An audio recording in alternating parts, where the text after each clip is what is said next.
in support. Hawaii Children's Action Network Speaks in support.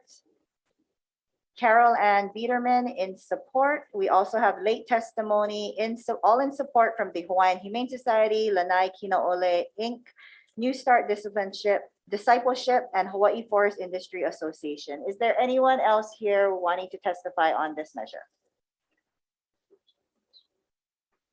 Okay, seeing none, committee members, any questions on this measure?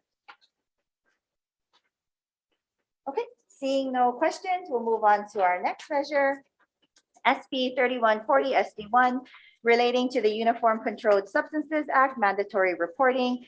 This requires the holder of a controlled substances registration to immediately verbally report the theft, embezzlement, fraud, or diversion of a controlled substance in the holder's inventory, requires the submission of a written report to the administration of the Narcotics Enforcement Division that provides all information related to theft, embezzlement, fraud, and diversion of controlled substances in the holder's inventory, and also establishes a misdemeanor penalty for a person who prevents another from reporting or knowingly fails to provide information as reported. The only testifier we have on this measure is the Department of Public Safety, Jared Radula. Good afternoon, Vice Chair and members of the committee. Jared Radula, the State Narcotics Enforcement Administrator. Department strongly supports this measure. This is a measure that's very important because early reporting of potential criminal activity or suspicious activity like this leads to better outcomes for us to be able to solve crime. And equally important, we're able to protect patients and others in healthcare who may be affected by this. So for these very important reasons, we do support, and thank you very much. Thank you very much, Jared. Is there anyone else here wanting to testify on this measure, SB 3140? Okay, committee members, any questions? Seeing no questions, we'll move on to our next agenda item, SB 3141, relating to the Uniform Controlled Substances Act. This one updates the Uniform Controlled Substances Act, Chapter 329, to make it consistent with amendments in the Federal Controlled Substances Law. Up to testify is the Department of Public Safety, Jared Radula. Good afternoon, Vice Chair and members of the committee. Again, Jared Radula, Narcotics Enforcement Administrator. This bill is our annual bill requesting that the legislature take action to conform state law with federal law changes during the previous year.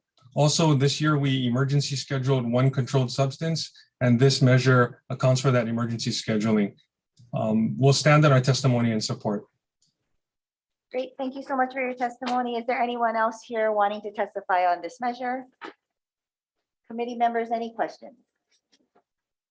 Okay, seeing none, we'll move on to our next item is SB 206, SB 2HD1, relating to rental discrimination.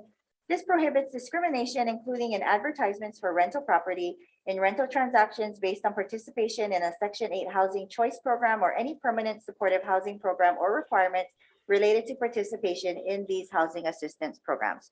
First up to testify, we have the Hawaii Civil Rights Commission, Robin Wurtzel, in support. Thank you, Chair Johansson, Vice Chair Kitigawa, and members of the committee. This is Robin Wurtzel on behalf of the Hawaii Civil Rights Commission.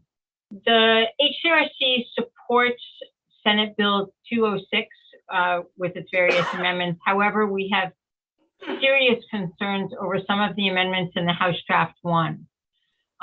The exemption for mom and pop landlords, however, is difficult, if not impossible, for renters to know if a person owns 6 units or less. Ownership of 6 units is actually significant. I don't consider that a mom and pop, but the really hard part will be that a renter will not know if a landlord is, in fact, in violation of this law or if they're part of the exemption. There's just no way to know that. The elimination of attorney's fees eviscerates the measure, and I wish I didn't have to use such a strong word, but it really does just gut the measure. Section 8 recipients of veterans vouchers or other rental aid vouchers have to income qualify. They cannot afford an attorney. So they would therefore be filing pro se. The landlord will have an attorney. That just increases the power imbalance, which is an issue under this bill. So in summary, the Civil Rights Commission we stand on our written testimony in support of the bill, but urge you to go back to an earlier draft or eliminate revise those two measures. Primarily that. There are other amendments, the lowering of the fine, that's fine. I mean, various other measures of the bill had much lower fines. So, we have no objection to that, but the two paragraphs that I mentioned are really of concern to us, that we support the bill. So we urge you to go back to an earlier draft.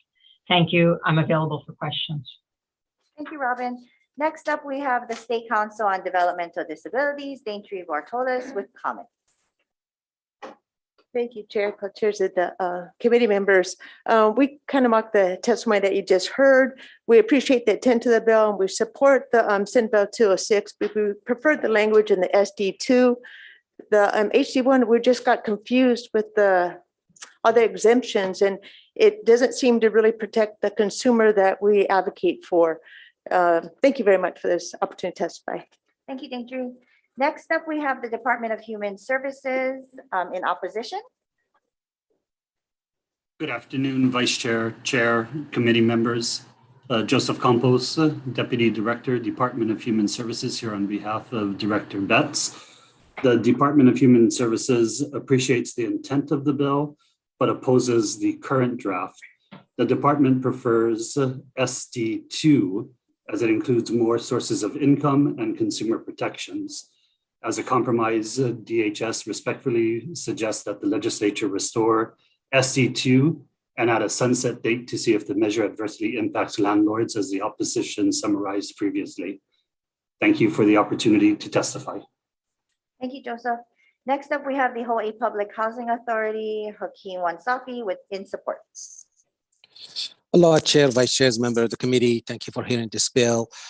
We stand in support of the measure, but we also want to highlight what the Civil Rights Commission has mentioned. We prefer the earlier version because it does not proportionally discriminate against those who cannot afford the attorneys. By definition, the folks that come to us to get a voucher, they're in need of every single dollar. We like the version that it doesn't put any discriminating, it's discrimination, period, and it should not be tolerated.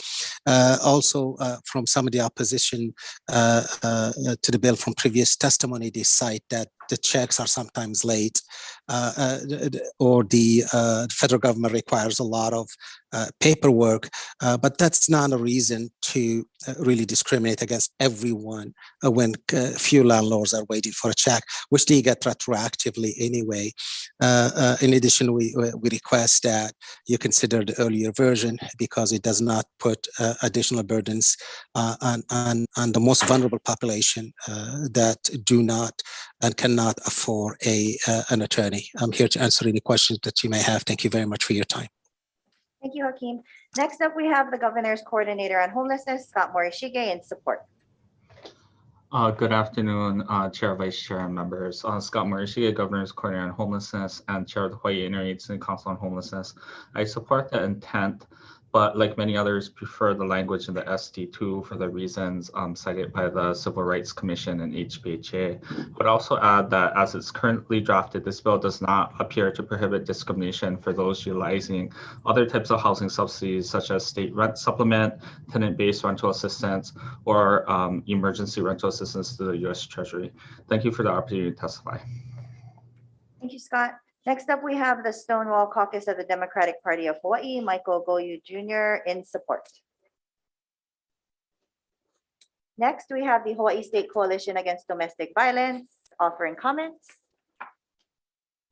Next, Community Alliance Partners, Kristen Alice with comments. Aloha, thank you for hearing my testimony. My name is Kristen Alice, and I'm here on behalf of Community Alliance Partners. We are the Big Island Coalition of service providers and volunteers, government and community, working together to end homelessness. I'm also here on behalf of Hope Services Hawaii, a homeless services provider. Like other testifiers before us, we are asking for the restoration of the language in Senate Draft 2. There are two major reasons for this, are that in the current draft, It doesn't outlaw discrimination because there are so many loopholes. So what we need is a bill that fully outlaws discrimination.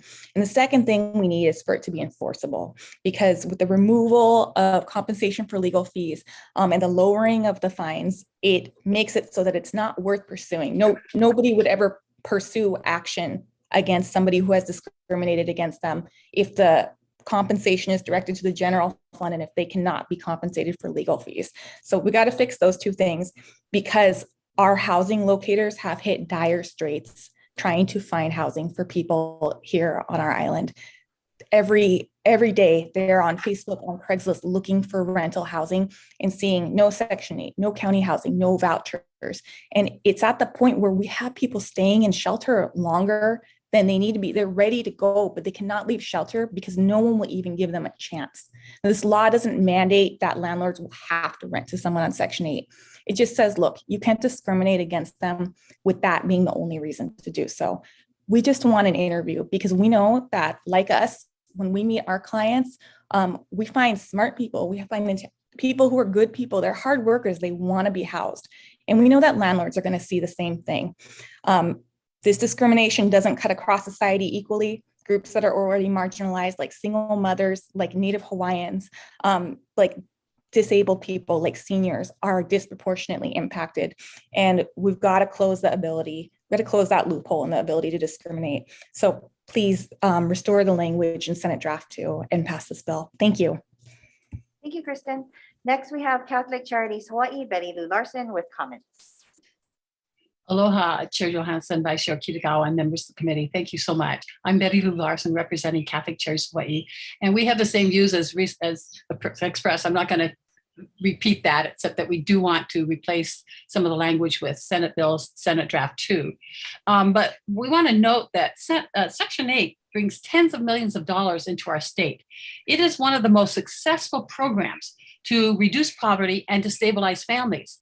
But if we can't use it in Hawaii, exactly the people who need it can't use it. And I'm talking about the elderly. We have 50 elders on our homeless wait list.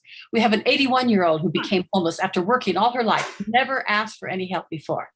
So, this is the kind of person that's being screened out. The struggling families, Ellis families that are eligible for Section 8.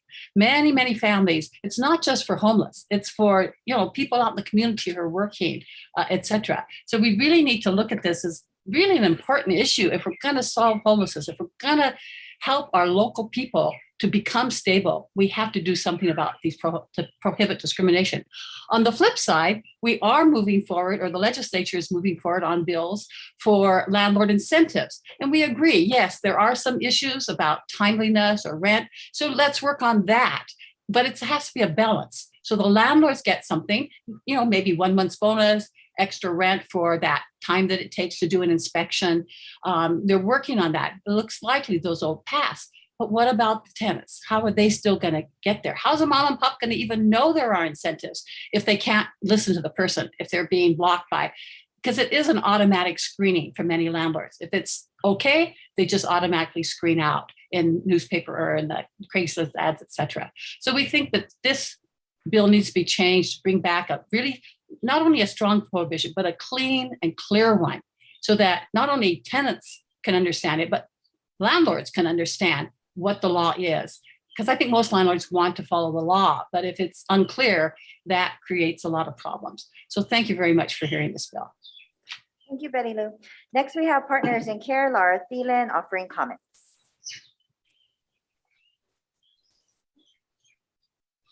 Okay. Chair, Vice Chair, and members of the committee. My name is Bob Wardlaw, standing in for Laura Thielen for Partners in Care. We stand on our comments and just want to highlight that Honolulu remains one of the largest metropolitan areas in the United States that does not have state or local prohibitions on this type of practice. Thank you for your time. Thank you, Bob. Next, we have Community Alliance Partners, Lori Farron with comments. Hawaii Realtors, Ken Hiraki in opposition. Community Alliance Partners, Michelle Mitsumori with comments. Hawaii Children Action Network speaks, comments. Submit individual testimony and support from Christy McPherson and Jacqueline Mulder.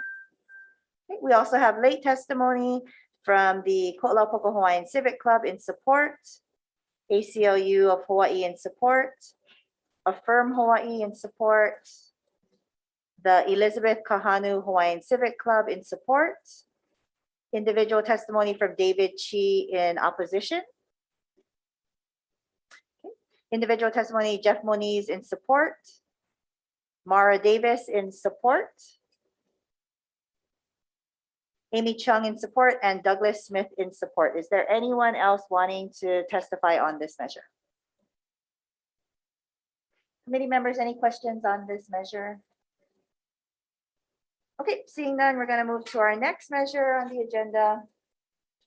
SB 2479 relating to broadband infrastructure requires each public housing project, dwelling unit, or state low-income housing project that is built, renovated, or reconstructed after January 1st, 2023 to include all necessary broadband infrastructure necessary for tenants to have access to broadband service. First up on the testimony list is DBED Bert Lam in support. The State Council on Developmental Disabilities, Daintree Baltor, thus in support. Please stand for testimony in support. Thank you. Thank you. Next up, we have the Hawaii Public Housing Authority, Hakeem Safi in support. Vice Chair, Chair, members of the committee, we stand on our testimony in support. I'm here to answer any questions that you may have. Thank you. Thank you. We also have supportive testimony from Common Cause Hawaii, AARP Hawaii, and late testimony in support from Hawaiian Telcom. Is there anyone else here wanting to testify on this measure? Committee members, any questions? Yes, Representative Hart. Thank you, Madam Vice Chair. Director Safi. Aloha, Representative. Good afternoon, Director. Nice to see you. Nice to see Okay, you. I'm looking at the bill and I'm looking at your testimony, and I absolutely support the intent of this measure. That said, who is going to pay for this broadband infrastructure? Would it be the developer? Is it HPHA? Who? I mean, according to your testimony, it says the legislature's assistance through CIP appropriations. Correct. This is, thank you for the question. First of all, nice seeing you as well. This is an unfunded mandate, and what we plan if this measure passed through is that we will require in any development that we go out for RFP to include broadband, and the cost will be coming to the legislature to be able to fund this project by projects as they become available. Okay, so it would be included in the RFP. And so the developer would be cognizant of the fact that broadband would be a requirement. But with respect to the actual funding, would HPHA come back to the legislature and ask for specific appropriations per project for the broadband of that particular housing project? Affirmative. Okay, got it. Thank you. And assuming worst case scenario, if CIP doesn't come through to HPHA, then what happens in that situation? We wait until the next session and ask again. So HPHA does not have, HPHA does not have funding to do this mandate, but it will be project by project. For example, one of the projects that we ask for, let's say $8 million, we'll be asking for $9 million. If the mandate will cost another $1 million, and will come to the legislature for appropriation. Okay, got it. Thank you so much, Director Safi. Vice Chair. Yes, Representative Onishi. Yeah, I have a follow-up question. So have you folks cost out this proposal? Hawaii Housing? No, Representative, we have not. Each property is different. Some properties will require major transformation. Some will be not so much. The plan was, if this measure passes out, is that when we go through the property and what is needed, we will add this component and then price it out. So when you put out these requests for projects, it would be included as a requirement, but you don't know if it's going to cost more or not. Am I correct? We know it's going to cost more than not doing it, but we just don't know how much more. It's the conduits, the wires, and everything else, and from one side to the other. But each one, you are correct. Each one will be different, and we wouldn't know until we add it to the scope of work. Well, wouldn't that depend on the proposals you receive back? Correct. It'll be the lowest bid as we do all the projects that we include that package. For example, we'll say we needed a renovation of this building to include windows, doors, flooring, paint, broadband connection, and we'll just list it as such. And then the bidders will bid and we'll choose the lowest bidder, the lowest responsive bidder based on that. Okay, so I'm a little confused. What you're trying to tell us is that all of your future projects are already determined as to what the funding availability is? No, each year we come to the legislature, we list priorities and projects, and we ask for CAP money. We'll do the same thing, except this time the project associated costs will include the broadband. That's referred to in Right, this so bill. it would be included in your request, correct? That is correct. That is correct. Thank you. Thank you. Right, sure. Any other questions? Okay, seeing none, we're gonna move on to our next measure, SB 2504, relating to the Hawaii Public Housing Authority. This is the bill that establishes the Housing Choice Voucher Landlord Incentive Program, requires the Hawaii Public Housing Authority to adopt rules to establish specified incentives for landlords who participate in tenant-based assistance housing choice voucher programs under Section 8.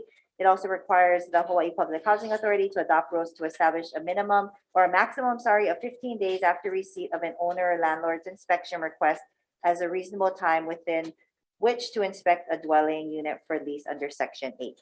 First up to testify, we have Department of Budget and Finance offering comments. Next, the State Council on Developmental Disabilities, Dentistry Bartolis, with support. Yeah, we stand our testimony in support. Thank you. Thank you, Dentistry. Next up, we have Hawaii Public Housing Authority, Hakeem and Safi with comments. We stand on our testimony offering comment, and we believe that this bill kind of compensates for the other, that it should pass through with some kind of prohibiting discrimination. Thank you for your time. Thank you, Hakeem. Next up, we have Catholic Charities Hawaii in support. Aloha, oh, just a minute. Aloha, Chair Johansson and Vice Chair Kitagawa. This is Betty Lou Larson. I'm with Catholic Charities Hawaii. And again, we just want to repeat that we feel that there needs to be a balance between the tenant and the landlord. And this bill we do support because we feel it does address the concerns of landlords. And it creates an ability for HPHA to creatively look at what's needed and to basically solve some of those problems that have been hassles for landlords. But on the other hand, we feel it needs to have a balance. So we do support this, and we feel that this would really be good to make it work for both the tenants and the landlords. Thank you. Thank you, Betty Lou. Next up, we have Partners in Care in support. Aloha, Chair, Vice Chair, and members of the committee. My name is Bob Wardlaw for Partners in Care. I echo Ms. Larson's, we stand in support, and I echo Ms. Larson's comments, and also want to point out that often what comes with these vouchers, including hopefully these incentives, is that service providers can also provide a sort of a mediator between landlords and tenants when issues come up. Thank you for your time. Thank you, Bob. Next, we have the Hawaii Realtors in support. Is there anyone else wishing to testify on this measure? Committee members, any questions? Yes, Vice Chair. Representative Onishi? Yes, for Hawaii Housing. So Section 6 on page 7 requests funding for positions. So am I correct? This is a statewide program? This is statewide, but the counties manage their portion. For example, the Hawaii County, the county will manage that. The housing, the Hawaii Housing Authority, us, what we manage is the Oahu portion of the Section 8 program. The county of Honolulu also manage in Honolulu, and each county manage the Section 8 vouchers in their respective counties. So how is Hawaii County going to be able to comply with the 15-day inspection requirement?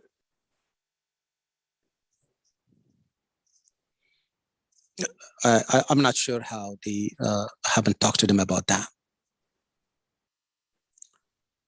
Well, and I didn't see any testimony from Hawaii County or any of the other counties in how they're gonna meet this mandate. But you obviously are asking for more positions to meet this mandate. Am I correct? That is correct, Representative. So you don't think they need any more positions or funding? I'm really not sure. I will assume that they'll go through the city council if they need some, but I didn't want to speak on their behalf. I haven't spoken with them about this. They are aware of the bill. Okay, but this area falls under Hawaii Housing? This bill, it Yeah. does under the Hawaii Public Housing Authority. Yeah, correct. But you haven't spoken to the counties about this mandate? No, I did not speak to them about their manpower. They could be that they're already fully staffed and they have what they need, but I haven't spoken with them. Okay, thank you, Vice Chair. Thank you, Representative. Any other questions? Thank you. Seeing none, we're going to go on to our next measure, SB 2284, relating to aquaculture. This establishes provisions relating to the Department of Agriculture's governing of the business of aquaculture, grants exclusive property rights to persons who lawfully obtain the culture and progeny of wild plants and animals by broodstock acquisition, authorizes the Department of Agriculture to regulate the transportation, purchase, possession, and sale of specific aquaculture products, and requires the Department of Agriculture to prepare programmatic environmental impact reports and acquire land for aquacultural purposes. First up to testify is Department of Budget and Finance with comments. Next, we have DLNR offering comments. David Sakota or Brian Nielsen. Yes, good afternoon, Chair, Vice Chair, and members of the committee. David Sakota with the Division of Aquatic Resources for DLNR. We'll stand on our written testimony, offering comments and suggested amendments, and I'm available for any questions. Thank you. Thank you. Next up, we have the Department of Agriculture offering comments.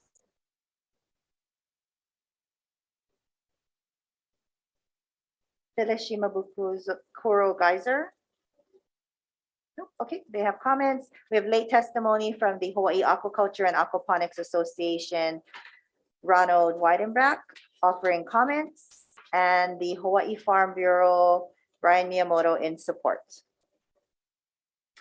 there anyone else here wishing to testify on this measure? Committee members, any questions?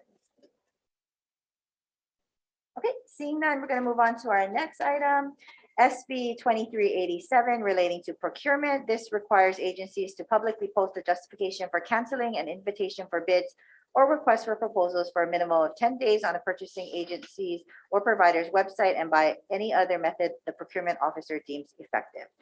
The one and only testifier we have on this measure is the State Procurement Office, Bonnie Kahakui, with comments. Good afternoon, Chair, Vice Chair, members of the committee. Bonnie Kahakui, Acting Administrator of the State Procurement Office. We stand by our written testimony, providing alternative language. Thank you. Thank you, Bonnie. Anyone else wishing to testify on this measure? Committee members, any questions? Okay, seeing none, we're going to go to our next one, SB 2823, relating to education. This establishes a nationally certified school psychologist incentive program. First on the testifier list is Department of Budget and Finance with comments. Next, we have the Office of Collective Bargaining, Riker Wada, in opposition. the Hawaii State Department of Education offering comments.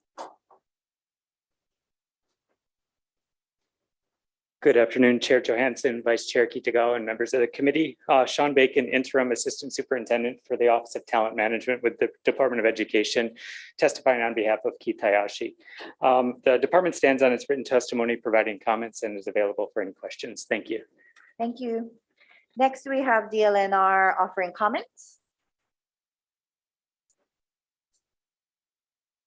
Okay, next we have the Hawaii State Teachers Association offering support. Okay. We have He'e Coalition with support. And we have late testimony from the Hawaii Association of School Psychologists in support. Hi, I'm Leslie Bonnick with the Hawaii Association of School Psychologists. I wanted to apologize in advance because I submitted for our other bill, which is being heard tomorrow morning. We stand in strong support of this bill. We are looking it's just a parity of what the teachers and school counselors already get. Currently, Hawaii has a very big shortage of mental health providers in the schools, and we need more. As it's been very talked about in the media, this is a national shortage problem. So in an effort to recruit and retain highly qualified school psychologists, we are suggesting adding the National Board Incentive Program to also include school psychologists in the same way that teachers and counselors get. So it's structured in very much the same way, and we're doing it legislatively in the same way that HSTA had done for the teachers and the counselors. I'm available for any questions if needed. Thank you very much for your time. Thank you, Leslie. Next, we have supportive testimony from Dr. Angie Graham. Okay. We also have individual supportive testimony from numerous individuals. I will just call their name out in case they're here. Alex Morentic, Amanda Garrett, Jamie Tagomori, Matthew Ergina, Holly Hope, Jared Kono, Dwayne Groff, Nicole Jones, Carrie Anaker, and Tracy Effinger. Is there anyone here wanting to testify on this measure? Committee members, any questions? Okay. Seeing none, we'll move to our next item, SB 3311, relating to transportation. This establishes long-term goals for zero-emission transportation in Hawaii and abroad to reduce and eliminate transportation emissions, establishes the Inter-Island Transportation Working Group, requires annual reports to the legislature, requires the Department of Transportation and Hawaii State Energy Office to prepare for and incentivize the increased adoption of electric vehicles in the state. First up to testify, we have the Hawaii State Energy Office in support. Aloha, chairs and vice chairs and members of the committee. The Hawaii State Energy Office supports SB 3311 SD2 HD1. The Hawaii State Energy Office is willing to participate in the Inter-Island Transportation Working Group as recommended in the bill as a co-chair and member to support the goals of Chapter 225P revised statutes and take holistic actions to achieve the decarbonization of the transportation sector in Hawaii. We stand ready to answer any questions you might have. I do want to note, however, that the Energy Office, while we support this measure, we are currently don't have any generally funded transportation positions within the office to support our participation in the Inter-Island Transportation Working Group and in electrification of ground transportation. The House of Representatives proposes an HB 1600 HD1 to provide funding and a position for a transportation specialist in the Energy Office, which would enable us to support a working group such as this should that budget become adopted into law. So we stand by for questions, and mahalo for the opportunity to testify. Thank you, Kirsten. Next up, we have the Hawaii Climate Change Mitigation and Adaptation Commission, Leah Laramie in support. Next week, oh, hi. Sorry with the delay. Leah Laramie with the Climate Change Mitigation and Adaptation Commission. We stand on our testimony in support. Thank you, Leah. Next, we have Ulupono Initiative, Maika Munekata in support. Good afternoon, Vice Chair Kitagawa, Chair Johansson, members of the committee, Micah Munekata with the Uluponi Initiative. We'd like to stand in our testimony supporting intent, just supporting intent in the fact that we asked the committee to consider some previous drafts. I believe Senate Draft 1 and Senate Draft 2 both maintained, or Senate Draft 1, excuse me, maintained the ground transportation working group as well as part of this particular measure. I think it's very important to include stakeholder engagement on such an important goal setting by the state. And we believe that there's a lot of interaction and important conversations that can happen at that level. Thank you very much, Vice Chair. Thank you, Micah. Next, we have the Alliance for Automotive Innovation, Tiffany Yajima in support. Good afternoon, Chair, Vice Chair, members of the committee. Tiffany Yajima for the Alliance for Automotive Innovation. We will stand on our written testimony in support of this measure and just note that we are interested in participating as a member of the working group with stakeholders on ground transportation. Thank you. Thank you, Tiffany. Next, we have the Big Island Electric Vehicle Association in support. Next is Hawaiian Airlines, Blaine Miyasato in support. Aloha, Vice Chair Kitagawa and Chair Johansson and members of the committee. My name is Blaine Miyasato with Hawaiian Airlines. Mahalo for the opportunity to submit our written testimony in support of SB 3311, SD2, HD1. I'll be brief in my comments, but wanted to emphasize Hawaiian Airlines supports the intent of this measure. I would also like to offer Hawaiian Airlines expertise to this discussion and would be honored to have a member of Hawaiian Airlines or a representative participate on the Inter-Island Transportation Working Group, if acceptable. I believe we would bring meaningful value to the critical work of this group. Mahalo for the opportunity to testify. Thank you, Blaine.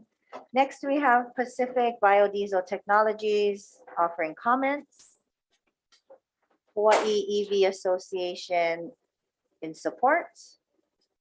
Airlines for America, Sean Williams with comments. And we have supportive testimony from individuals Douglas Perrin, Carol Cam, Jessica Redford, Janet Pappas, all in support. And then late testimony from the Department of Transportation with comments. Okay, Hawaiian Electric, late testimony, June Chi in support. Aloha, Vice Chair, Chair and committee members. June Chi testifying on behalf of Hawaiian Electric. We did submit late testimony on this measure, supporting the intent and providing an amendment on page 4. As one of the major electric utility providers in the state, Hawaiian Electric has a responsibility to forecast, monitor, and maintain electric services, such as capacity for EV charging.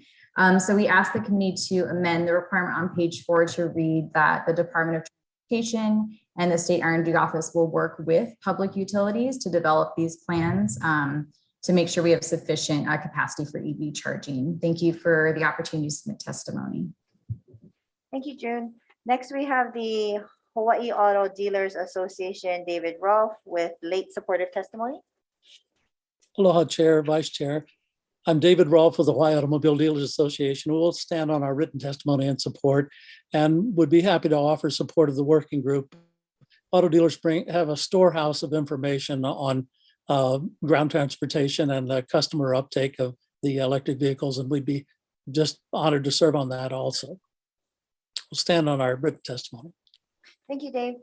We also have late supportive testimony from Lauren Douglas, Diane Ware, and Steve Parsons. Is there anyone else wishing to testify on this measure? Committee members, any questions?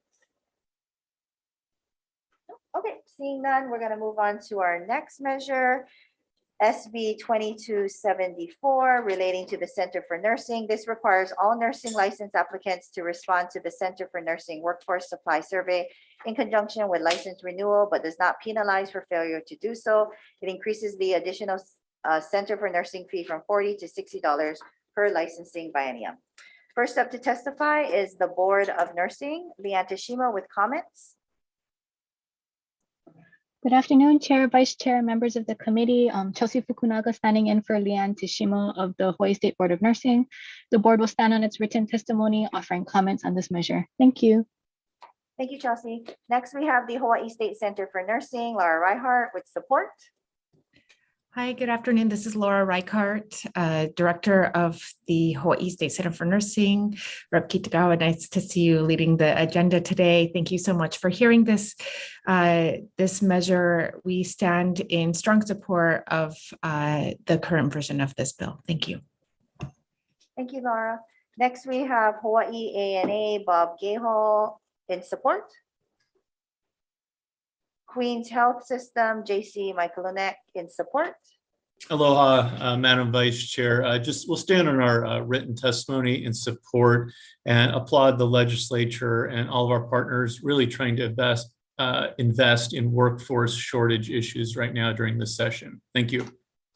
Thank you, JC. Next, we have the University of Hawaii, Clementina Surya Ulep in support. Good afternoon, Chair Johansson, Vice Chair Kitagawa, and members of the committee. My name is Clementina Surya Ulep, Interim Dean of the University of Hawaii at Manoa, Nancy Atmosphera Waltz School of Nursing. Thank you for the opportunity to provide testimony in strong support of this measure. I stand by my testimony and I'm available for any questions. Thank you. Thank you. Next, we have supportive testimony from individuals Brendan Friedman, Catherine Finn Davis, Stephanie Marshall, and Bradley Kuhl. We also have testimony in opposition from Alan Novak. Is there anyone else wishing to testify on this measure? Any questions from the committee? No?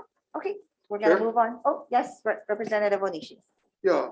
Was there somebody here from the CCA? Oh, there's somebody from the board, right? Board of Nursing? Yes. Yeah, hi. Okay, so Ms. Tashima, are you there? No, so it's Chelsea Fukunaga for Leanne Tashima today. Okay, I can ask you the question. So why do you folks want the fee to be in statute? Isn't that normally your administrative rules?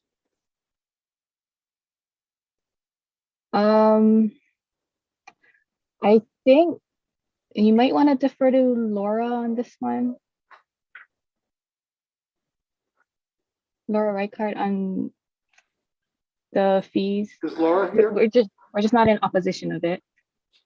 Yes, hello.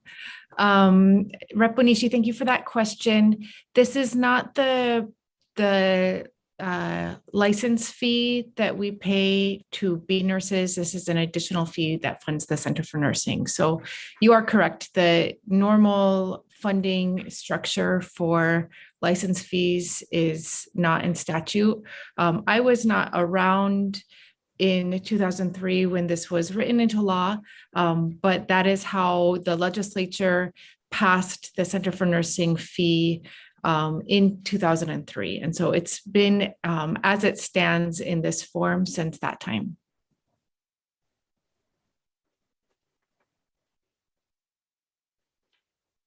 Okay. Okay, thank you, Vice Chair. Thank you, Representative. Any other questions? Okay, seeing now, we're going to move to our next agenda item, SB 2280, relating to dental assistants. This allows dental assistants to perform limited duties under the general supervision of a licensed dentist in public health settings. First up to testify is the Department of Health. Good afternoon. My name is Matthew Shim. The department stands on this testimony in support, and I'm here to answer any questions. Thank you. Thank you, Matthew. Next, we have the Board of Dentistry, Sandra Matsushima, in support. Good afternoon, Chair, Vice Chair, members of the committee. Sandra Matsushima, Executive Officer for the Board of Dentistry. The board stands on its written testimony in support. Thank you. Thank you, Sandra. Next, we have the Hawaii Oral Health Coalition, Hawaii Public Health Institute, Patrick Donnelly, in support. Hi, good afternoon, Vice Chair Kitagawa and members of the committee. My name is Patrick Donnelly. I'm the statewide Oral Health Coalition Manager for Hawaii Public Health Institute. Thank you folks so much for hearing this measure. I stand on my written testimony in support. I'm happy to answer any questions for you guys. Thank you so much. Thank you, Patrick. Next, we have Aloha Care, Peggy Mirswa, in support. Hi, Vice Chair, members of the committee. Peggy Mearsma with Aloha Care will stand in support on our written testimony. Thank you. Thank you. Next, we have the Hawaii Dental Hygienists Association in support. Hawaii Dental Association in support. And individual late testimony from Ashley Karras in support. Is there anyone else wishing to testify on this measure? Okay, committee members, any questions? Okay, seeing none, we're going to move to our next item, SB 2482 relating to wellness.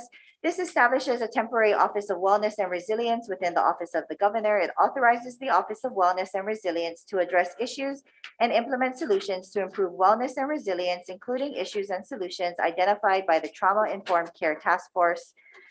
First up to testify, we have the Department of Budget and Finance with comments. Next, we have the Department of Health in support. Aloha, Vice Chair Kitagawa and Chair Johansson. I'm Tia Roberts-Hartsock with Department of Health. I'm representing Director Char, wanting to note that we are in strong support of this bill with an addition in our testimony suggesting the office be temporarily housed in the governor's office and then permanently transitioned to the Department of Health if this bill is passed. Not until fiscal year 24, but eventually having it transitioned for the Department of Health, to the Department of Health. Thank you for this opportunity to testify. Thank you, Tia. Next, we have the Department of Human Services in support. Good afternoon, Vice Chair, Chair, committee members. Joseph Campos, Deputy Director for Department of Human Services. Here on behalf of Director Betts, the Department of Human Services stands on its written testimony in support of this measure. Thank you. Thank you, Joseph. Next, we have the Executive Office on Early Learning, Colleen Momohara in support. Hawaii Kids Can, David Miyashiro in support. Aloha, Chair, Vice Chair, and members of the committee. We are in strong support of this bill. We did want to point out that in an article recently, it was shared that someone dies from suicide almost every day in Hawaii, and 1 in 4 middle school students are reported having suicidal thoughts. So we think this bill is important, it's timely, and we need this in order for our state to get back on its feet. Thank you very much. Thank you, David. Next, we have Kamehameha Schools, Kawi Burgess in support. Hawaii Community Foundation, Justina Acevedo Cross in support.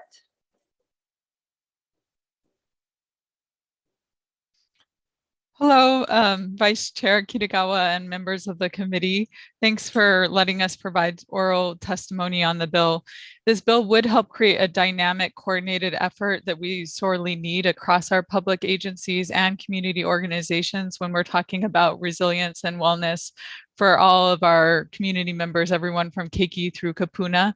Hawaii Community Foundation has been working over the last 3 years with a group of early childhood providers and also clinicians from a variety of settings, representing over 100 folks and 50 healthcare providers.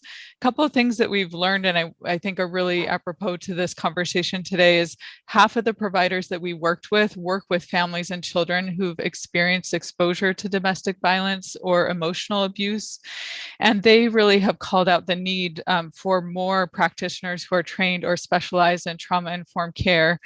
They also have shared with us that practitioners believe that a better trained and trauma-informed care group of professionals would help to ensure that families do have that warm handoff so they're not getting lost when they're navigating the system. So for those reasons, we strongly support this bill. And other than that, we stand on our written testimony. Aloha. Thank you, Justina. Next, we have a supportive testimony from individual Daniel Goya in support. We also have Todd Apo from the Hawaii Community Foundation in support. Good afternoon, Vice Chair Kitagawa, Chair Johansson, committee members. I will be brief, just an overview that want the committee to know that this proposal has come from, as you've heard from previous testifiers, a lot of collective effort. And we believe as we work through our change framework, the way Community Foundation, that these collective actions into proper system changes, what's really going to help our community in the long run. So appreciate the opportunity to support this bill. Thank you. Thank you, Todd. We have opposition testimony from Gerard Silva. We also have supportive testimony from Amy Chung, Amy Harvey, Amalia Pangilin Nan, Jahanvi Priya, all in support. And we have late testimony in support from Parents and Children Together, Hawaii Children Action Network Speaks, the Early Learning Board, and individual Maya Maxim. Is there anyone else here wanting to testify on this measure? Committee members, any questions? Okay, seeing none, we're going to move on to our next agenda item, SB 2635, relating to coverage for mammography. This requires health insurers, mutual benefit societies, and health maintenance organizations to cover mandated services for mammography at least as favorably as coverage for other radiological examinations. First up to testify, we have DCCA Insurance Division, Colin Hayashida. Good afternoon, Vice Chair Kitagawa, Chair Johansson, members of the committee. Colin Hayashida, Insurance Commissioner for the Department of Commerce and Consumer Affairs. The department supports this bill and stands on its written testimony, offering comments. Specifically, our comments is that we respectfully request that Section 4, page 7, line 17 be amended with an effective date of January 1st, 2023. Thank you for the opportunity to testify on this bill. Thank you, Commissioner. Next, we have the Department of Health offering comments. Okay, we have the Hawaii Women Lawyers, Kimi Ide Foster, in support. And the Hawaii Medical Association, Elizabeth and Ignacio, in support. Is there anyone else here wishing to testify on this measure? Committee members, any questions for the commissioner?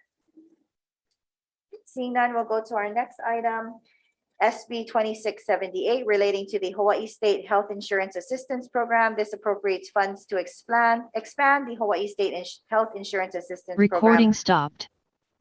By contracting with third-party service providers and staffing consultants and recruiting more volunteers. First up to testify is Department of Budget and Finance with comments. We also have the Department of Health Executive Office on Aging, Carolyn Kadirao, in support.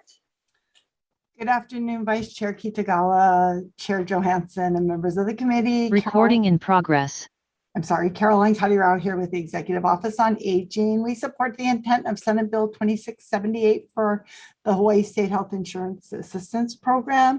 This is our 30th anniversary of the program, and we're looking to grow this program to meet our growing demand of the aging population. This program provides invaluable, unbiased counseling and education services to Medicaid beneficiaries, their families, caregivers, and soon-to-be retirees. We have 2 full-time staff and 84 certified volunteer counselors who support our statewide reach. The purpose of this bill is to appropriate funds for the SHIP's operating costs to expand access to important Medicare-related services for our residents. SHIP is cost-effective, providing counseling to support our Medicare beneficiaries and to analyze which plan meets their financial needs. We also need to expand because we have the largest Medicare beneficiary population compared to states of similar size, but we also have the least amount of staff. And we support this intent as long as it doesn't reduce or replace items in the administrative budget. I'm here for any questions. Thank you. Thank you, Carolyn. Next, we have AARP Hawaii, Audrey Suga Nakagawa, in support. We have the Hawaii Family Caregiver Coalition in support. Individual testimony, Candice Nakamoto, in support. May Fujii, in support. Yes. Hi, May, go ahead. Go ahead. Okay. In supporting our funding for the State Health Insurance Assistance Program, better known as SHIP, I'd like to share 2 very memorable experiences that reflect how well our counseling and other services are appreciated by those we serve. After assisting on the phone a newcomer to Hawaii, I was surprised when she came to meet me at a fair where I was exhibiting to say her issue had been resolved satisfactorily, and she gave me a warm hug before she left. And on another counseling call, an unhappy beneficiary with a Medicare issue, well, I saw his mood do a complete turnaround during our phone conversation of an hour when he surprised me by saying, "I'm calling the president to ask that you volunteers get paid for all that you do." I chuckled, but felt the joy that he would now resolve his problems by himself with his Medicare plan and to proactively pursue a better plan. This was an hour well spent in counseling and an example of what services are provided by our hardworking SHIP volunteers. These lighter moments of humor, along with gratitude and friendly hugs during normal times, have given us, the volunteers like myself in retirement, so many rewards, blessed by friendships shared with our exemplary shipmates. And I'd like to at this time acknowledge our outstanding staff that I refer to as the wind beneath our sails, who deserve recognition, appreciation, and support at this time. Mahalo for letting me share my comments. Thank you so much, May, for your testimony, and thank you for volunteering as well. Next, Thank we have you. supportive testimony from Cynthia Ching in support, Victoria Fan in support, Tammy Chu in support, and late testimony in support from Catholic Charities Hawaii, Rob Van Tassel. Is there anyone else here wishing to testify? Am I off of mute? Yes. Can you state your name, Sorry please? about that, Vice Chair. This is Tammy Chu. Oh, great. Go ahead, Tammy. Okay. So, thank you for the opportunity to testify. Aloha, Vice Chair, Chair, and committee members. I am testifying in strong support as an individual for Senate Bill 2678. This is the Hawaii SHIP funding. I have about 20 years of professional work experience in the provider and payer area with healthcare organizations. And from a Medicare perspective, I can honestly say it's a unique product. It has many complexities, many nuances, and these constantly change over time. From a personal perspective, like others, I've seen many of my Kupuna relatives and friends, including my parents, encounter some of these Medicare complexities. And these are the people, this is the population that needs help navigating the complicated system. Many times I've seen frustration, confusion. So this population of people really need the help from Medicare guidance. It's one of the main reasons why I support Senate Bill 2678, because I think Hawaii SHIP is uniquely positioned as a Hawaii-based resource, the only Hawaii-based resource that provides free, unbiased counseling and educational services for those in need of comprehensive Medicare information. I believe that Medicare complexities aren't going away anytime soon. And also as the Medicare population grows in Hawaii, I think the Hawaii SHIP services will be even more important in the future. So for these reasons, I support Senate Bill 2678, and I thank you for the opportunity to testify. Thank you, Tammy. Is there anyone else here wanting to testify on this measure?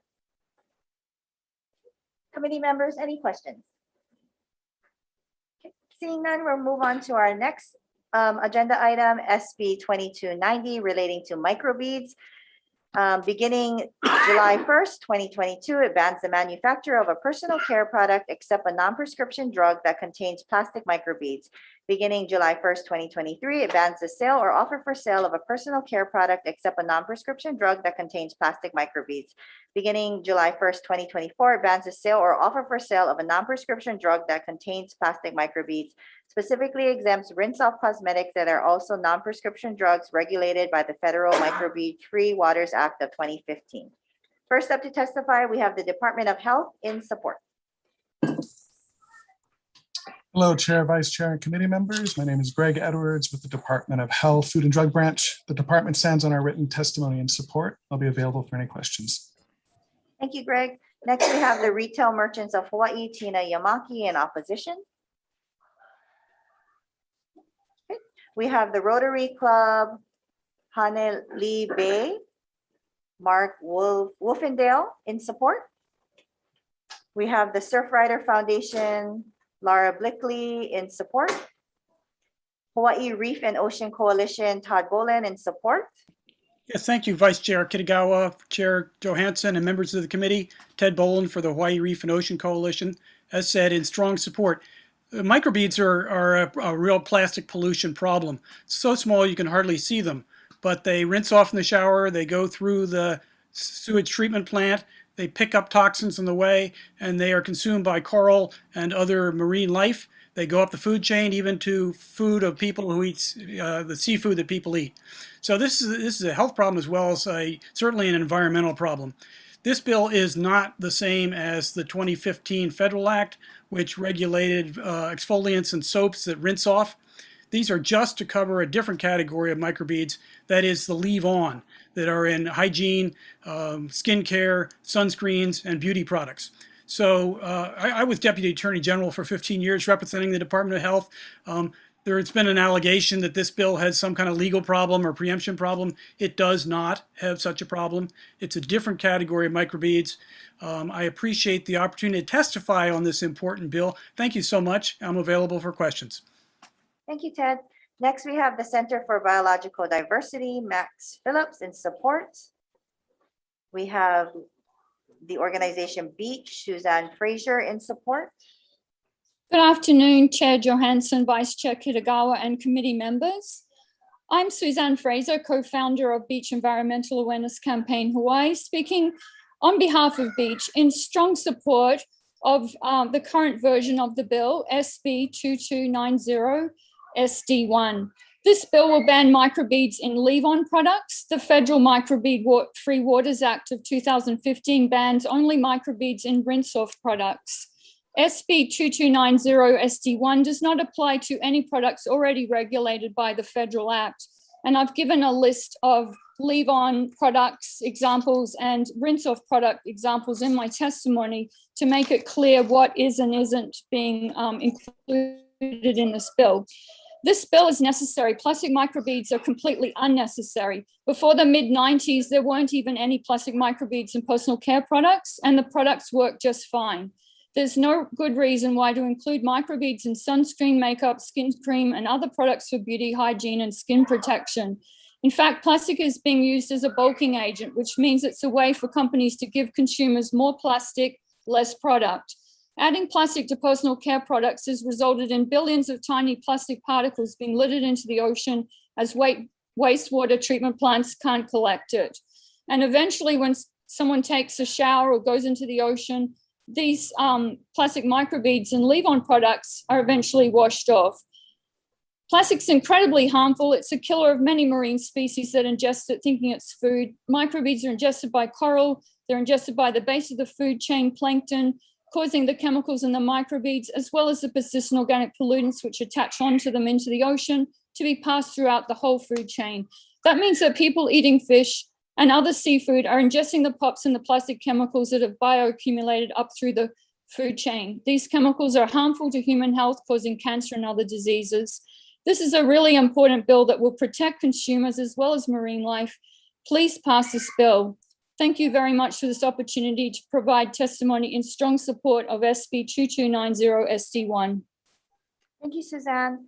Next, we have individual testimony from Cynthia Punihaole Kennedy in support, Kara Oba in support, Bob Lanau in support, Sherry Polek in support. We also have late testimony in support from David Dinner and Megan Lamsam Leatherman in support. Is there anyone else wanting to testify on this measure? Committee members, any questions? Oh, Okay, yeah, Representative Matsumoto. Yes, either Department of Health, actually. So I'm seeing the definition of the plastic microbead as a plastic particle that is less than 5 millimeters in size. So when I looked into this after my EAP committee, and I looked up, there's a beatthemicrobead.org. It looks like almost every single product that I've looked up would be included in this ban. Am I reading that right? That it's any particle, plastic particle smaller than 5 millimeters? Correct. Yes, that's how we're reading it too. And I think that is consistent with the federal microbead ban in terms of the size, but only applies currently, that only applies at the federal level to the rinse off products, as it's the exfoliation products and soaps, etc., toothpaste. And I'll preface with, I've grown up in the ocean my whole life. I absolutely think protecting our waters, but when I'm looking up that it's every product, that in 1 year we're going to ban the sale of these products. Have you seen beatthemicrobead.org by any chance? No, I have not. Okay. I guess maybe if you can get back to me, if I'm looking at it, if I'm looking at it correctly, that it's hundreds of products that will be banned in a year. I'm just wondering if that's enough time for the industry to shift. I'm sorry, can you repeat the website again? It's just beatthemicrobead.org. Absolutely, yeah, we can get that information back to you. I'm just wanting to make sure I'm understanding what products are included in this bill. Sure, So I don't understood. need a time. Awesome, thank you. Thank you. Thank you, Representative. Any other questions? No? Okay, we'll move on to our next item on the agenda, SB 2478, relating to taxation. This reinstates the renewable fuels production tax credit, and it applies to taxable years after December 31st, 2022. First up on the testifier list is the Department of Budget and Finance with comments. Next, we have the Department of Taxation offering comments. Good afternoon again, Chair, Vice Chair, members. Josh Mullins, Department of Tax. We'll stand on our testimony offering comments. Thank you very much. Thank you, Josh. Next, we have the Hawaii State Energy Office in support. Aloha, Chair, Vice Chair, and members of the committee. The Hawaii State Energy Office supports SB 2478, SD2, HD1. We particularly appreciate the changes to the bill made by the previous committee to facilitate administration of the credit. As you know, the Hawaii State Energy Office managed the certification of the previous renewable fuels production tax credit. We do want to just note a couple of things. It is our understanding that the HD1 would limit the eligibility of any taxpayer for the credit to within a 10-year period following the start of renewable fuel production of at least 15 billion BTU per year. We also note that the confidentiality requirements would prohibit the posting or release of fuel producer information. It may be desirable to simplify the notice provisions to align with the new requirements. We also want to note that the confidentiality provisions would particularly require data from taxpayers as well as the legislature in the event, would require withholding data, I'm sorry, from taxpayers as well as the legislature in the event that there were fewer than 3 taxpayers produced the same type of fuel in any given year. And so we defer to the appropriate agencies on matters relating to tax administration, but we particularly like to note those elements. I stand by for questions. Mahalo. Thank you, Kirsten. Next, we have the Hawaii Farm Bureau, Brian Miyamoto, in support. We have the Tax Foundation of Hawaii offering comments. Hawaii Gas, Julie Yunker, in support.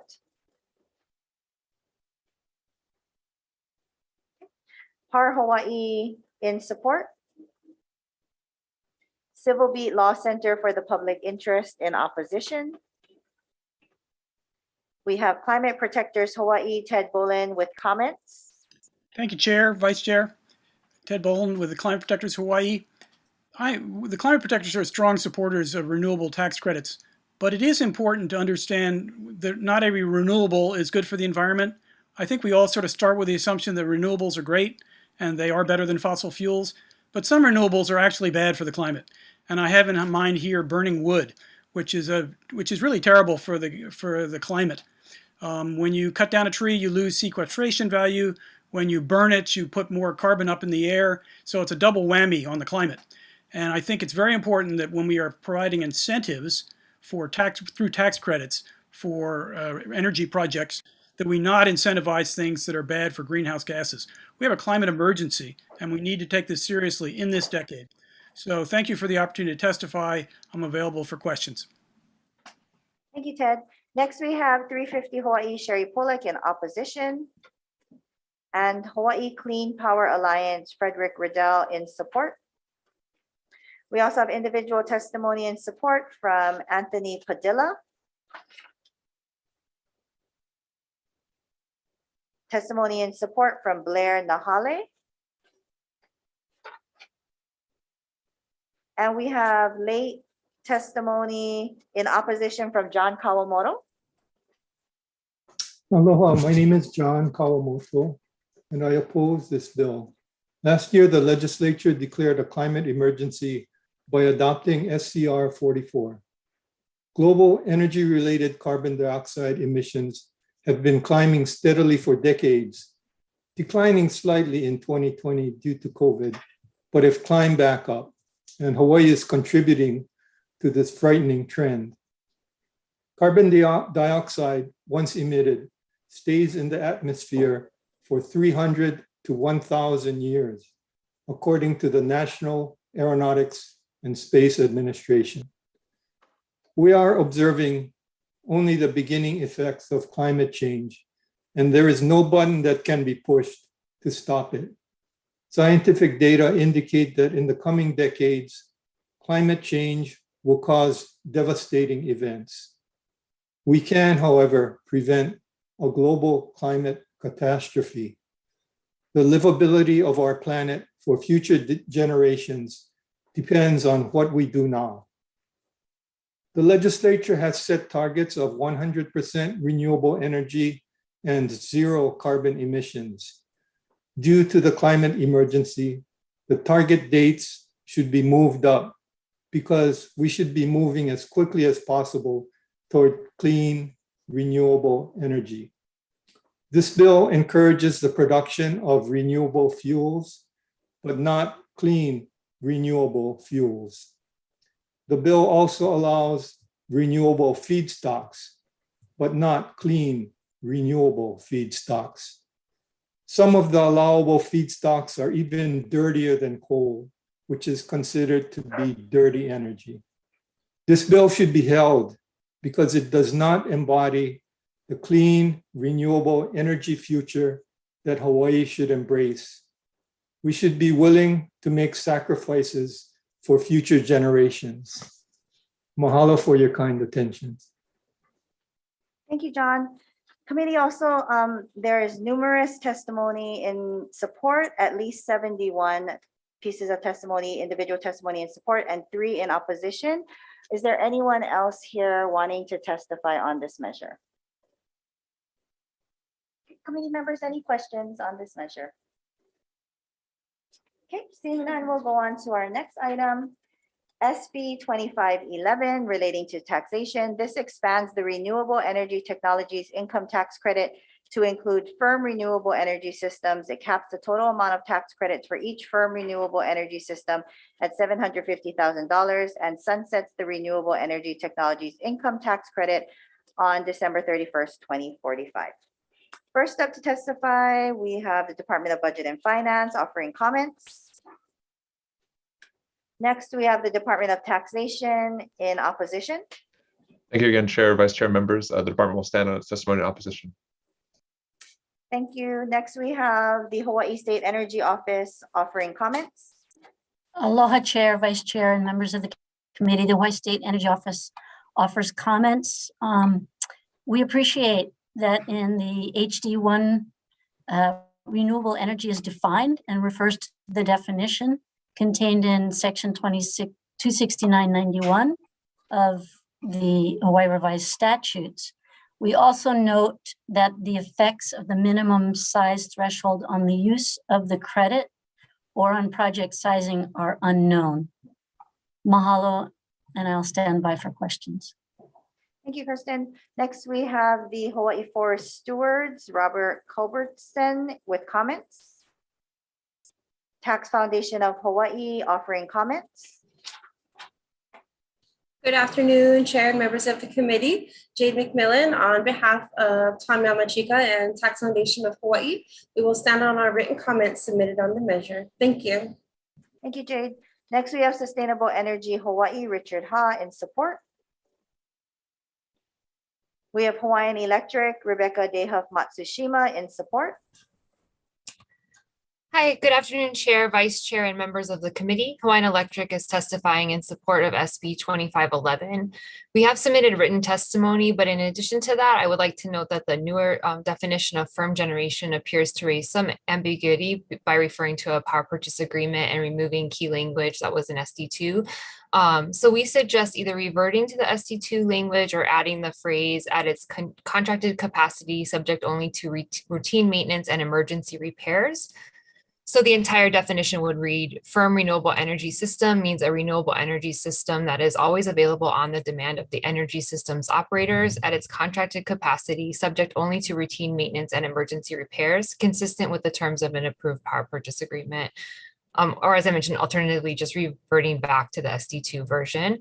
Firm generation is very important to the electric grid, and renewable firm generation will be needed to replace our existing fossil fuel units and ensure the electric grid remains reliable. We believe that SB 2511 will provide an incentive for the development of these facilities. Thank you for the opportunity to testify. Thank you, Rebecca. Next, we have PAR Hawaii in support. Climate Protectors Hawaii, Ted Boland, with comments. Thank you, Vice Chair, members of the committee. Ted Boland for Climate Protectors Hawaii. Similar to the last bill, the Climate Protectors have concern that renewables are not all clean, and particularly when you're talking about firm renewables, there's a tendency to look to wood chips, which are very bad for the environment, very bad for the climate. And so it's in setting incentives, the the legislature should not be giving tax credits for energy projects that are actually bad for the environment. And therefore, I'd asked amendments to this bill to specify that the definition of feedstocks and renewable energy does not include wood for purposes of wood burning and generating electricity. Thank you for the opportunity to testify. I appreciate it. And thank you. If there are any questions, I'll be happy to answer them. Thank you, Ted. Next, we have 350 Hawaii, Sherry Bullock in opposition. Hawaii Clean Power Alliance, Frederick Riddell in support. We also have individual testimony of people who said they would be present to testify. Anthony Padilla in support. Blair Nahale in support. John Kawamoto in opposition. Aloha, my name is John Kawamoto and I oppose this bill. The Star Advertiser printed an op-ed last month about bills that promote firm renewable energy. According to the op-ed, the term firm renewable energy sounds great, but it hides dirty energy because not all renewable energy is clean. Solar and wind energy already qualify for a tax credit. These are renewable and clean.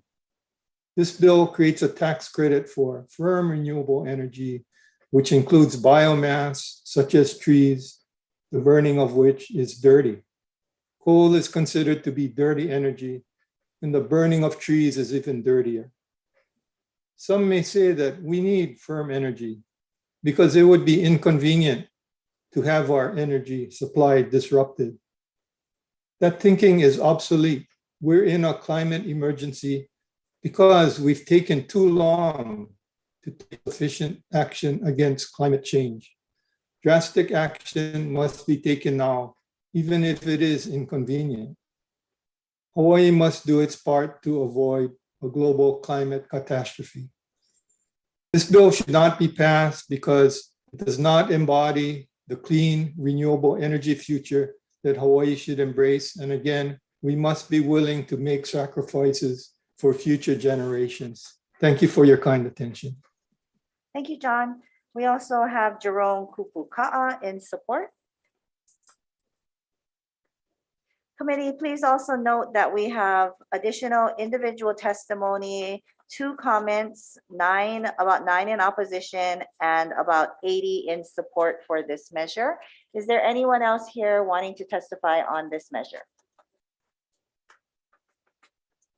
Seeing none, committee, any questions? Okay, no questions. We're moving on to our next bill. SB 2570, this is relating to zero emission vehicle fueling rebates. This establishes the zero emission vehicle fueling system rebate program. It establishes the rebate amount for the installation or upgrade of a hydrogen fueling system at $200,000, establishes a hydrogen fueling system subaccount within the Public Utilities Commission Special Fund, reduces the allocation that the Energy Systems Development Special Fund receives from the Environmental Response, Energy, and Food Security Tax from 8 cents to 5 cents, and allocates a difference to the hydrogen fueling system subaccount. First up to testify on this measure is the Department of Budget and Finance with comments. Next, we have the Hawaii Public Utilities Commission offering comments. Good afternoon, Vice Chair, members of the committee. You have our written testimony offering comments and available for any questions. Thank you. Thank you. Next, we have the Hawaii State Energy Office. In Aloha, support. Chair, Vice Chair. You also have our written testimony in support and with 1 suggested change. Mahalo. Thank you. Next, we have Hawaii Energy, Brian Kealoha in support. We have Ulupono Initiative, Maikamune Kata in support. The Alliance for Automotive Innovation, Tiffany Yajima in support. Good afternoon, Chair, Vice Chair, members of the committee, Tiffany Yajima for the Alliance for Automotive Innovation. We stand in our testimony in support of this measure and do note that we've requested an amendment in our testimony to remove the new renewable requirement for fueling stations. Thank you. Thank you. Next, we have Servco Pacific, Myung Oh in support. Afternoon, Vice Chair Kitagawa, Chair, members of the committee, Myung Oh on behalf of Servco Pacific in support of the measure with amendment. Servco has invested heavily into hydrogen production facilities, and they will continue to invest as hydrogen vehicles become more widely adopted and provide an alternative to combustible and electric vehicles. We request that hydrogen fueling stations not be limited to only from renewable sources. We ask for the committee's consideration and thank you for the opportunity to testify. Thank you. Next, we have Hawaii Gas, Julie Yunker in support. Okay, we have Hawaii EV Association offering comments. We have individual testimony from Douglas Perrin in support. Keith Neal in opposition. Carol Cam in opposition. Darren David in opposition. Jessica Redford with comments. We have the Department of Transportation offering late testimony in support. Okay, we have late testimony from Kauai EV in opposition from the university, late testimony from the University of Hawaii, Richard Rochelau with comments. Late testimony from Lauren Douglas and Steve Parsons, both in opposition. Is there anyone else wanting to testify on this measure? Committee members, any questions? Okay, seeing none, we're going to go on to our next item, SB 2998 relating to recycling. This requires the Department of Health to implement the auditor's recommendations for the deposit beverage container program, including developing a risk-based selection process to select reports submitted by certain distributors and redemption centers for audit. First up to testify, we have the Department of Health in support.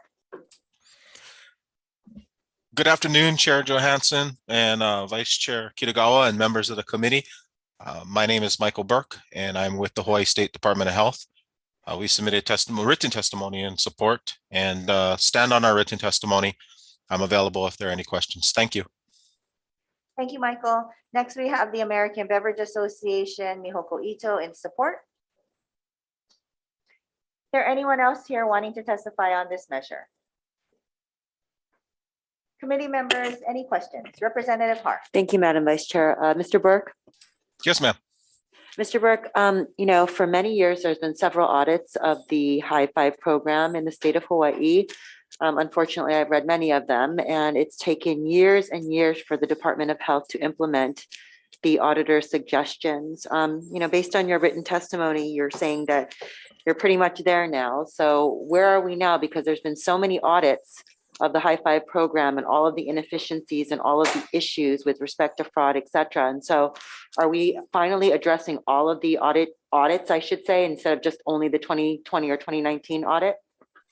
We're to take a step back. Many of the audits, as you may know, bring up the same issue, right? The fact that we're relying on our distributors to self-report, the fact that we're relying on our redemption centers to self-report. And so at the crux of every single audit, it's the same issue that comes up. And so that's the main thrust of what we're focusing on right now. To be honest, I'm relatively new. I've been here now with the program for about 2.5 years. So even the most recent audit doesn't necessarily capture most of the time that I've been with the program. And so I can't necessarily speak to what has happened in the past. But, as far as going forward, we're really making an effort to, the biggest thing was making an effort on personnel. We had a really substantial personnel loss, particularly when we moved from Kaka'ako up here to the top of Pearl City. And so even today, we just had a new inspector start today. That's one of the things that we think is helping us turn the corner. We're not there yet. I think that, we're in government. It takes a while. Bureaucracy is such that, it's going to take us a couple of years to get us to the point where we're not having these issues and the state auditor is signing off on what it is that we're doing. But I do feel that we're headed in the right direction. And that was why I was brought on. My job is to improve this program and address the issues that were identified in the audit. Thank you, Mr. Burke. And again, I recognize the fact you've been there for 2.5 years. And so I commend you for really trying to take ownership of this issue. But, I guess the bigger picture here is that the legislature is constantly implementing these new programs, and we, rely on the executive branch to implement them.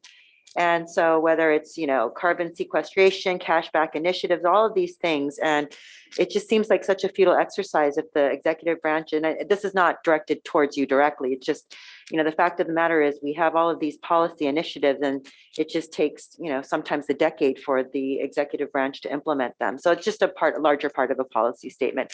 Thank you for all of your hard work, Mr. Burke. Thank you, Madam Vice Chair. Thank you. Any other questions? Okay, seeing none, we're going to go to our last bill on the agenda, SB 3325, relating to carbon sequestration incentives. This establishes the Hawaii Carbon Smart Land Management Assistance Pilot Program to incentivize carbon sequestration activities through incentive contracts that provide compensation for eligible practices by program participants. It repeals the carbon offset program. First up to testify, we have the Department of Budget and Finance offering comments. Next, we have DLNR, Leah Laramie in support. Aloha, Chair, Vice Chairs, members of the committee. My name is Leah Laramie on behalf of the Department of Land and Natural Resources. You have our testimony in support and offering comments. Thank you, Leah. Next, we have the Office of Planning and Sustainable Development, Mary Alice Evans in support. Thank you, Vice Chair and Chair Johansson and members.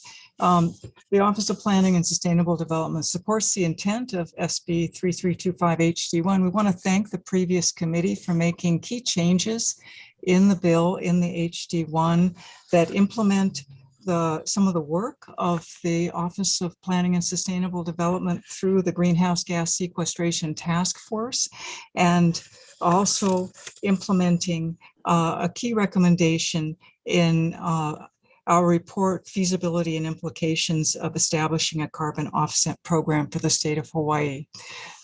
We also appreciate the Committee on Finance for providing a greenhouse gas sequestration specialist for the office so that we can continue to provide the task force with research assistance.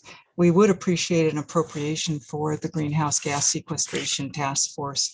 It hasn't had one for a number of years, but we have such dedicated members that we've been able to keep going despite that. Thank you very much, and I'm available for questions. Thank you, Mary Alice. Next, we have the Department of Agriculture, Phyllis Shimabukuro Geyser, with comments. Hi. Aloha, Chair, Vice Chair, members of the committee, Phyllis Shimabukuro Geyser, Chairperson, Hawaii Department of Agriculture.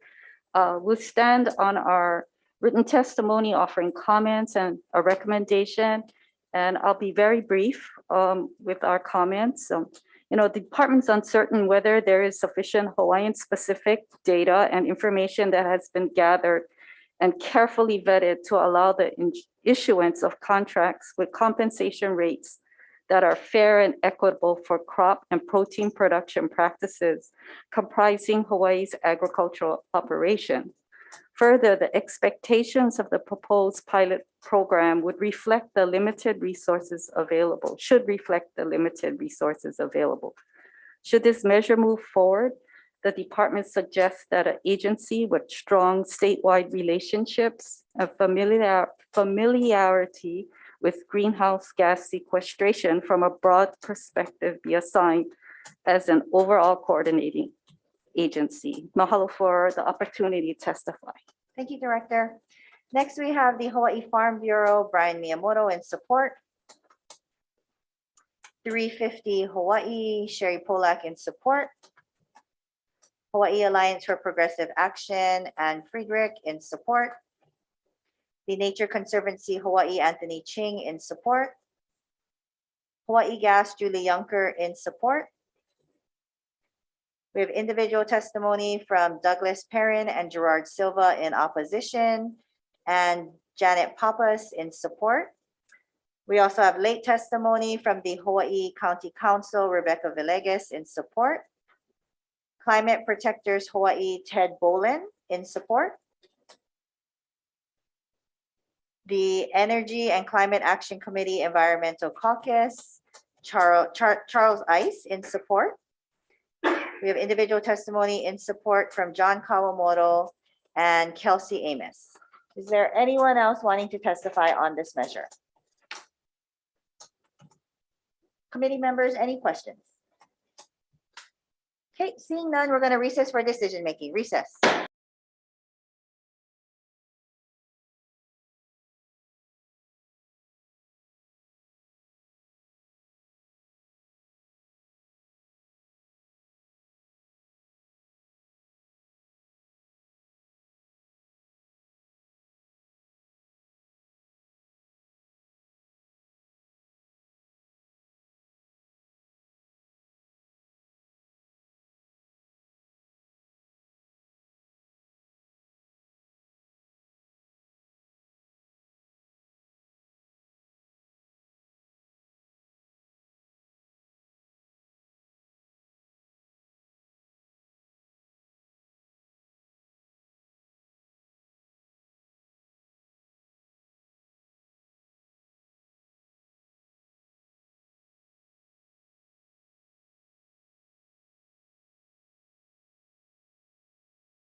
Reconvening our CPC committee hearing for decision making. Okay, so we're gonna go through the agenda and then go through each bill right now. So the first bill that we're gonna do decision making on is SB 3221 relating to international sister state relations. The recommendation is to pass as is. Are there any comments or questions? Seeing none, Chair for the vote, please. Okay, the recommendation on SB 3221 SD2 HD1 is to pass unamended. Chair and Vice Chair vote aye. Representative Aquino. Aye. Representative Har. Aye. Representative Hashem. Representative Kong. Aye. Representative Mizuno. Aye. Representative Morikawa. Aye. Representative Onishi. Aye. Representative Tarnas. Aye. And Representative Matsumoto. Aye. Thank you, Chair. Your measure is adopted. Thank you. Next up is SB 3201 relating to nonprofit organizations. The recommendation is to pass as is. Any comments or questions? Okay, seeing none, Chair for the vote. Recommendation is to pass SB 3201 SD1 HD1 unamended, noting that all members are present. Are there any reservations? Are there any no's? Okay, Chair, your recommendation is adopted. Thank you. Next up, SB 3140 relating to the Uniform Controlled Substances Act mandatory reporting. The recommendation is to do an HD1 by inserting a defective date of January 1st, 2050, as well as technical amendments for clarity, consistency, and style. Any comments or questions? Okay, seeing none, Chair for the vote. Thank you, Chair. The recommendation on SB 3140 SD1 is to pass with amendments, noting all members present. Are there any reservations? Any no's? Seeing none, Chair, your measure is adopted. Thank you. Next up is SB 3141 relating to the Uniform Controlled Substances Act. The recommendation is an HD1 by inserting a defective date of January 1st, 2050, and technical amendments for clarity, consistency, and style. Any comments or questions? No. Okay, Chair for the vote. Okay, the recommendation on SB 3141 SD1 is to pass with amendments, noting all members present. Are there any reservations? Any no's? Chair, the recommendation is adopted. Thank you. Next up is SB 206 relating to rental discrimination. The recommendation is to pass as is. Any comments or questions? Seeing none, for the vote, please. Recommendation is to pass SB 206 SD2 HD1 unamended, noting all members present. Are there any reservations? Are there any no's? Okay, seeing none, Chair, your recommendation is adopted. Thank you. Next is SB 2479 relating to broadband infrastructure. With prior concurrence from the housing chair, we'll be doing an HD1 by simply inserting a defective date of January 1st, 2050. Any comments or questions? For the vote, please. The recommendation on SB 2479 is to pass with amendments, noting all members present. Are there any reservations? Are there any no's? Okay, seeing none, Chair, your recommendation is adopted. Thank you. Next is SB 2504 relating to the Hawaii Public Housing Authority. Recommendation is to pass as is. Are there any comments or questions? Chair? Yes, Representative Onishi. Yeah, the director of Hawaii Public Housing said that this applies statewide, but it is troubling to me that he didn't check with the other counties regarding the enforcement and application of this. So I know this has a ways to go. So, I am very concerned with the lack of enforcement capability on the neighbor island. So I'm going to be voting at this time with reservation. Thank you, Representative. Thank you, Duly Vice Chair. noted. Any other comments or questions? Seeing none, if you can take the vote, please, Chair. Okay, the recommendation on SB 2504 SD2 HD1 is to pass unamended, noting all members present and the reservations of Representative Onishi. Are there any other reservations? Are there any no's? Okay, seeing none, Chair, your recommendation is adopted. Thank you. Next up is SB 2284 relating to aquaculture. Recommendation is to pass as is. Any comments or questions? Okay, seeing none, Chair for the vote. Thank you. The recommendation on SB 2284 SD2 HD1 is to pass unamended, noting all members present. Are there any reservations? Are there any no's? Okay, seeing none, Chair, your recommendation is adopted. Thank you. Next up, SB 2387 relating to procurement. With the prior concurrence of the GVR chair, we'll be doing an HD2. We'll be taking the suggested amendments from the procurement office's testimony, which is on page 2, line 15, changing the words providers from the words providers website. It'll be changed to government electronic notification system or by any other means the procurement officer deems effective for publicizing the cancellation notice. Are there any comments or questions? Seeing none, chair for the vote, please. The recommendation on SB 2387 SD1 HD1 is to pass with amendments, noting all members present. Are there any reservations?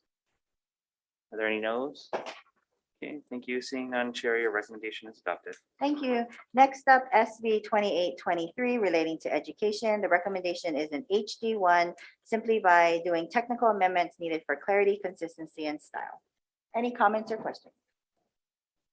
Seeing none, chair for the vote, please. Okay, the recommendation on SB 2823 SD2 is to pass with amendments. Are there any reservations?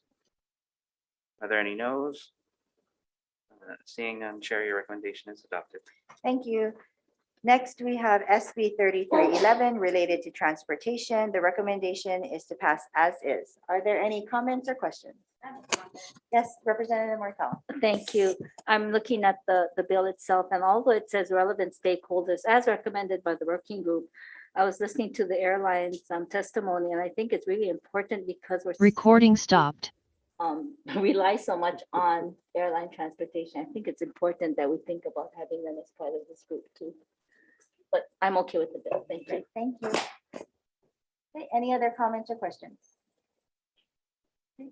I will note that I agree with you, Representative Morikawa, and we will put in the committee report that notation that it's important to have someone from the airline industry be represented in the working group. Any other comments or questions? Recommendation is as is. The recommendation on SB 3311 SD2 HD1 is to pass unamended. Noting all members present, are there any reservations? Are there any noes? Chair, your recommendation is adopted. Okay, great, thank you. Next up is SB 2274 relating to the Center for Nursing. The recommendation is to pass as is. Any comments or questions? Seeing none, chair for the vote, please. Okay, on SB 2274 SD2 HD1, the recommendation is to pass the measure unamended. Noting all members present, are there any reservations? Are there any noes? Chair, your recommendation is adopted.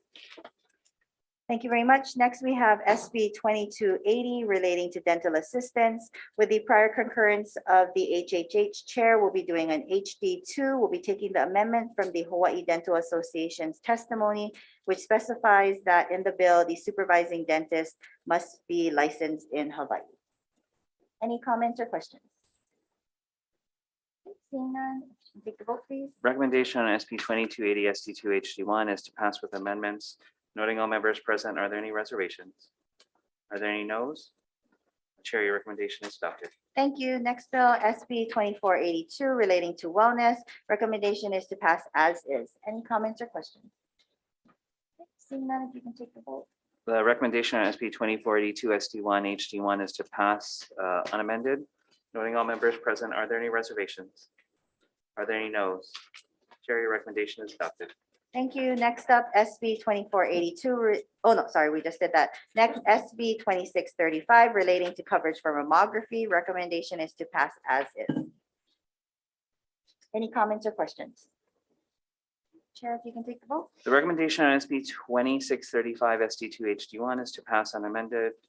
Noting all members present, are there any reservations? Are there any noes? Chair, your recommendation is adopted. Thank you. Next up, SB 2678 relating to the Hawaii State Health Insurance Assistance Program.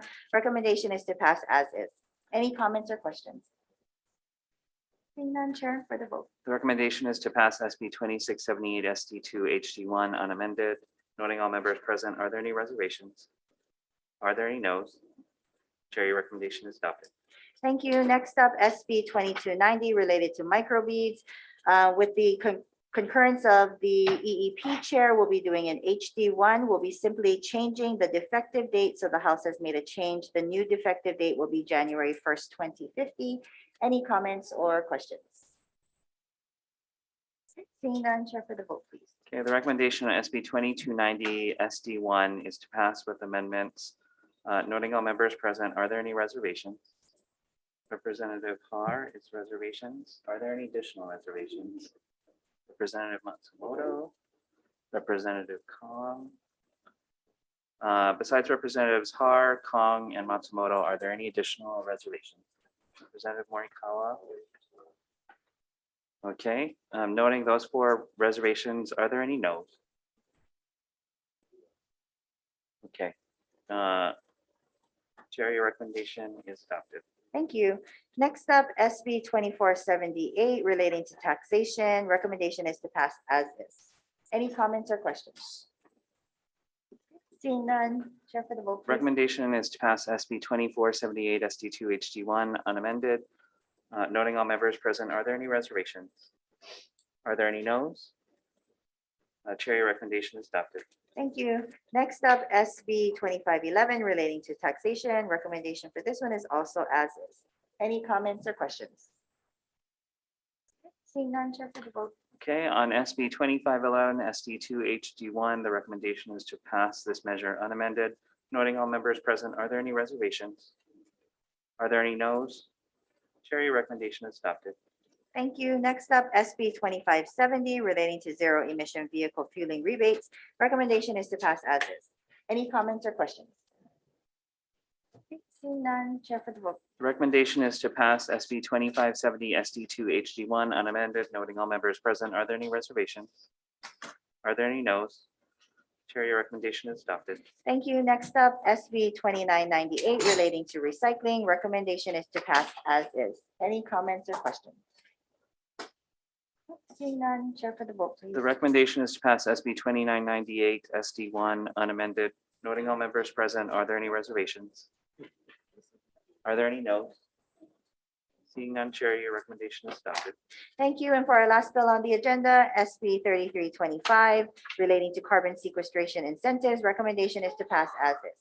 Any comments or questions?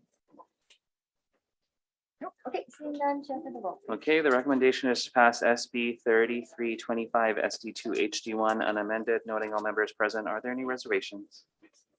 Are there any no's? Chair, your recommendation is adopted. Thank you. And thanks again, Rep. Johansson, for letting me chair today's hearing. And thank you, committee members, for all being here and all the testifiers for being here. This agenda and hearing is adjourned.